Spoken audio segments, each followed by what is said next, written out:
Hi and welcome to Board Game Opinions in Depth. I'm Mark Windle. I'm Sarah Hillier. And in this episode we're taking a look at Call Me or Not, Massive Darkness. So Massive Darkness, I guess, is what you call a standard dungeon crawl. You're going around a map, killing baddies, mobs of baddies in this case, completing quests. It thematically tries to tie heavily a lot to darkness. I mean, I was called Massive Darkness, but you gain bonuses to characters and stuff if you're in the light as opposed to in the dark. So if you're in the dark as opposed to in the light. And so the whole kind of theme sort of running through that, but that's sort of their twist in this dungeon crawl. So, what's your thoughts on the general CMON component quality, which is usually pretty high, I think? Yeah, the component quality is very high. It's really nice. Obviously, you get a good set of miniatures in it. You get quite a lot. Some of them, like the dwarf type characters and stuff, they're a little bit hard to distinguish between. Yeah. So what it might be worth doing, if you really want to, you can always put a blob of something underneath it, paint or something, so that you can distinguish it quicker. But no, they are very good quality. And I really like these like little balls, the plastic trays that you get. Instead of having cards like all over the place, you know that there's your armour and there's your weapons or like your shields and things, and then you have like anything else that's sort of disposable, just going across. So I do like the components on it. It makes it count stuff like experience quite easy because you can just move it up on this. Yeah. I know they've done this previously in some of the later Zombicide games, and they work well. It's easy to swap around equipment. You know where your hands are. You've got your character card. It just makes it a bit more nice rounded. It's a nice showy off thing. It's completely unnecessary, but it's really nice. It is nice. I mean, the artwork for the tiles is nice. It's very dark, but that's the point of the game. Well, that's the nature of it. That's why it's Massive Darkness, because obviously you have light areas and you have dark areas. Yes, you should be able to pick up from the camera. And I guess you'd say the card quality is pretty standard. It's solid enough. It's not the best card quality. It's not linen finished on the back or anything like that. They're fairly flat. It's normal CMON card quality and artwork, really. I mean, I guess some people may find like the artwork a bit kiddie in many ways, but that's very normal for dungeon crawls. If you think of stuff like Descent, the obvious one, they're not. They're a little bit more colourful and a little bit more almost anime-esque, slightly tongue-in-cheeky, isn't it? Really. So, I mean, how did you find the complexity to the rules of this? I didn't find it very complex once we'd started. To me, there's not really much to it. Once you've done like your first round, maybe your first round and a half, you know exactly what's going on. You literally move, fight, move. Well, so that's right. Pretty much. Get an event, well, move the bad guys. Get an event, clear up. Repeat. See if you complete, if you've run the quest or not. You get quite a lot of like treasure chests on certain points. Like you might have 3 in one go, but instead of being like picking them up like one at a time, you pick them all up. You just grab everything on the top. So I'm not really sure if there's a point of putting like 3 chest bits so down. You get 3 items. Yeah, but you could just have a thing that just says ×3 or something. Maybe. Really picky. Setup was pretty simple. I mean, there are a fair few decks of cards. These are only numbered 1 to 3, specifically because the way the game works, and it's probably its most interesting mechanism, is you move through the map, both the enemies and the items you get level up. So once we moved onto this tile, we'd have to flip this token over, which shows you the current level to level 2, and then that means that we've, well, it should be that way around, but to level 2, and that means we now have to start drawing from the level 2 baddies guards deck and the level 2 items deck. So that controls how, in a single session, the levelling goes in the normal standard game. I guess it's a little slower in the full campaign version, but it gives you a progression as you move through. You're getting better stuff in each scenario and stuff. And that's, like I said, there's a fair few cards. It's quite token light for like a dungeon crawl. I mean, this is pretty much there's few other to play depending on the scenario, but more or less speaking, there's there's not tons of tokens gathered everywhere across, which you can find in somewhere. You've got here's poison tokens and here's bleeding tokens and stuff. It's fairly light, because the decks are pretty just to split up. A bit of shuffling at the start, but not too bad. So, I mean, yeah, so the rules are fairly simple. How did you feel that affected the playability of the game? It was very repetitive, which we've alluded to previously. So it's a very basic dungeon crawler. Yeah. Literally, if you just want to go through a dungeon, move in and fight in, and yes, like the event cards and opening doors and stuff were like the door cards were good. It gives it a little bit, but if you want a more in-depth dungeon crawler, then this probably isn't it. Yeah, this is not it. This is a good introduction to a dungeon crawler to see whether the group of people that you play with or family would actually get on with it before you then introduce it into something a little bit more with more depth. Yeah. And what I say, we basically alluded to what a standard turn is. You've got 3 actions. We can split some of them into movement, which gives you 2 movement points and stuff, but we won't really explain that. So you're essentially moving throughout the map, opening doors, you fight stuff. There's an interesting bit in the fact that everything works in mobs in this, but if you attack like this, if I attack this mob here, everyone that I attacked and didn't kill, like in the mob, I get to attack me back straight away. Well, they get to attack me back, but I can sort of move away, depending on my skills, because you're not really able to move off spaces where other guys are. But it's good for you with your bow, if you're there and you shoot at those, you are then able to move into there, and then because Sarah's in darkness, they actually can't find where she is, so they don't move. While with me, if I was attacking them in the light section here, they're just going to move straight and attack me. And that's before they get their own turn. Yeah. So there is a bit of thinking, am I ready to fight this? It's often better to fight early in the game, early in the round.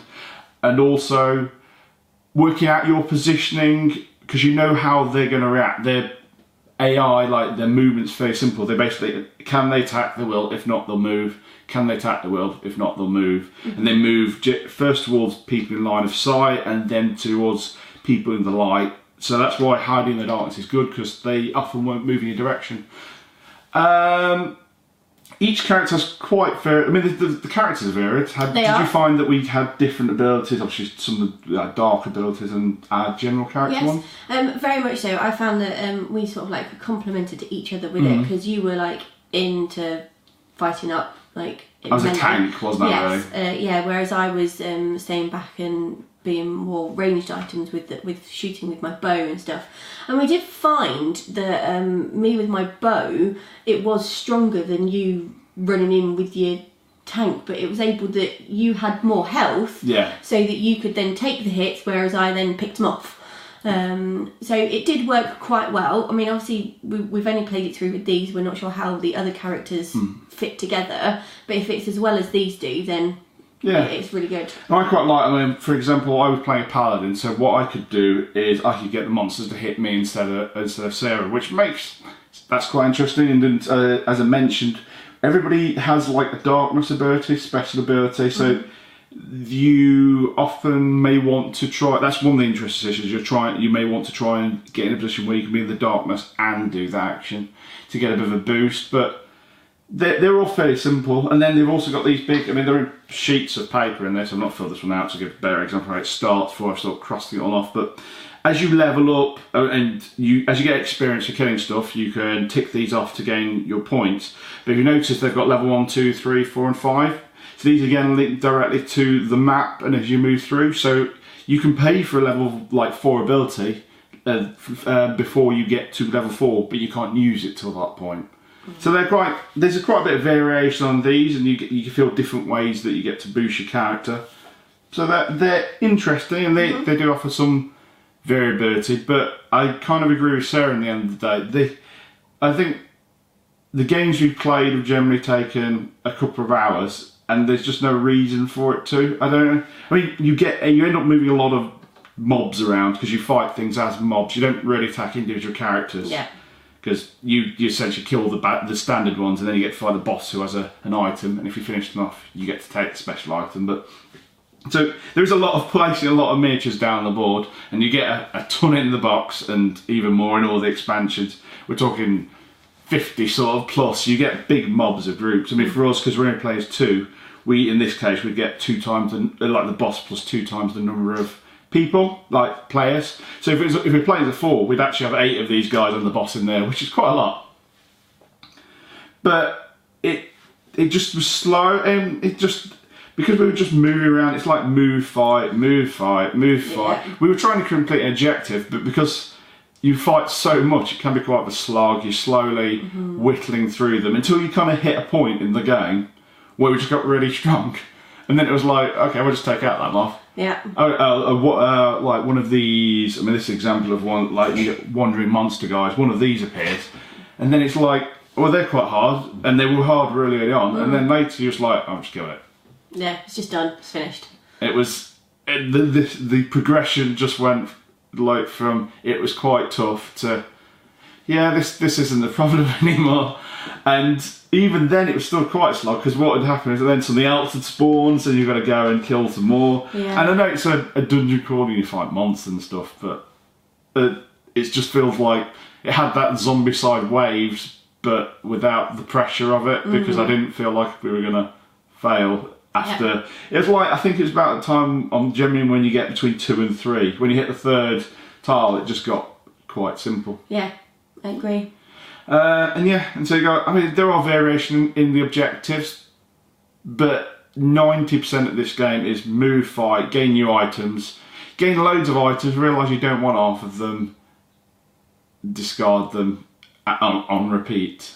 The only thing that I did like with you do gather the items, but once you've got 3 of one item, like if it's a 3 of a level 1, you can discard them to get a level 2, and so on and so forth. I did like that. Yeah, because you get so many. Yes. It gives you a way, and it also does give you a way of getting a lot of higher level items. Absolutely. Earlier, which is maybe the thing that makes it easier, because possibly you grab a load of level 2 tiles, level 2 weapons on the 2 one, and you discard them, and you gain level 3, and it happens to be exactly the one you wanted at that right time. You're like, yep, now I'm feeling quite strong. So, I mean, we've played lots of various dungeon crawls. How do you feel it like compares to stuff like Descent, Gloomhaven, Myth, even Zombicide, which not really a dungeon crawl such, but this system's sort of based from? Being honest, this would be the least one I'd pick up out of all of them. There's not much to it. It's a very, very good basic dungeon crawler. I mean, we started with Descent when we very first started. Which would probably be a silly way to start with. But when we started with dungeon crawlers, which we loved, but we'd been gaming for a while at that point. And I played Hero Quest many moons ago. So, yeah, for me, I wouldn't pick this up again because for me it's just a bit too basic. And I love my dungeon crawlers. I love like doing it, but it's not got enough for me. It's not got enough meat. No, it's not got enough meat on the bones. Yeah, I think I said it's not got the variation in objectives of something like Descent or Imperial Assault. It doesn't have the really interesting card playing decisions that you make in Gloomhaven or Myth on what cards to play, which makes such a difference to you, and you don't worry about it. It doesn't have, like, we've played Dungeon Saga, it doesn't have like almost the role-playing aspect of that to suck you more into the game, because that was fairly simple. Yes. But you felt like you were really developing a character through it, where you'd feel less so in this. Yeah. It doesn't have the full the theme just over everywhere. Matt's that Mansions of Madness, which is really dungeon crawler. Let's be honest. Yes, it is. Yeah. And that just you're feeling the theme all the time, and it just sucks you in. Yeah. And so the thing about even like compared to Zombicide, while it's simple, you always feel tense because unless you play with like the extreme modes where you get particularly ridiculously hard, which feel like the end of this. Yeah. There's just so many things on the board, and the tenseness throughout the whole game, because it's so tight, it can be at times. As you're moving, every move's important, every roll's important. In this, every roll didn't feel important. At some point, I just felt really hard, and that was it. Yeah. So, is there anything else, and what's your general final thoughts? No, I think I've pretty much covered it. It's a really great basic dungeon crawler if you want to introduce people to it. But I think you will soon go on to something a little bit more meaty. Yeah, I agree. It's the whole game's rules are solid. The rules in the book, like the rule book, are well described with lots of examples. Maybe a little bit too long for what they need to be, but everything's solid about the game. But there's just no hook for me to draw you in and make you keep coming back. Mm-hmm. It's just too simple for me, and that's it feels very paint by numbers, as in I know what I'm doing on my next action straight away, because while there are options for me to do, there's always a best option, and that means that it just becomes repetitive, especially by the point you hit the third, fourth, fifth tile. Even with the adjective variation, it's just too straightforward. I like to at least make some decisions throughout the game, and I don't feel I do this. I just feel like I'm chucking dice, and that's it. So, what's your rating out of 10? I would give it a 5 because I do like the components. And I don't know why, but these trays have They're really cool. They pretty much won it for me. But if I was just rating it on gameplay, then it'd probably be 4. But the components are really nice, and yes, you do have lots of cards and things like that. So that does pull it up. So I would say a good solid 5. Yeah, I'm going to go say about 5. 5 seems fair. I would play it if somebody really wants to, but for me, it's just a bit dull. And while it's amazingly produced as you'd expect from Seymour, and like I said, technically the rules are really solid, there's just no hook. So, we've been Board Game Opinions, and I've been Mark Wintle. I've been Sarah Hillier. Thanks very much for watching. Goodbye. Bye.